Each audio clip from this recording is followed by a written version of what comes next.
እስቲ ለማንኛውም ቪዲዮ ነሳቻችሁ ልመለስ እና ያ ቲሸርት ስንት ነው? የትኛው? እሱ 3500 ብር።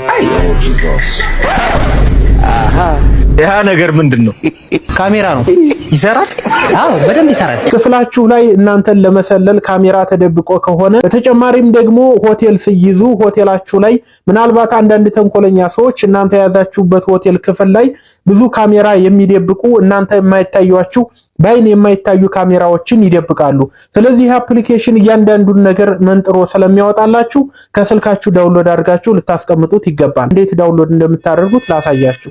በመጀመሪያ ወደ ፕሌይ ስቶራችሁ በመሄድ ዘመን ቲፕስ ብላችሁ ሰርች ታደርጋላችሁ። ከዛ በመቀጠል ይሄኛውን አፕሊኬሽን ወደ ስልካችሁ ታወርዳላችሁ። እንደተጠቀማችሁ ተስፋ አደርጋለሁ። ለቀጣይ ፔጁን ፎሎ፣ ላይክ ማድረጋችሁን እንዳትረሱ። ሻምበል ነበርኩ። አመሰግናለሁ። መልካም ጊዜ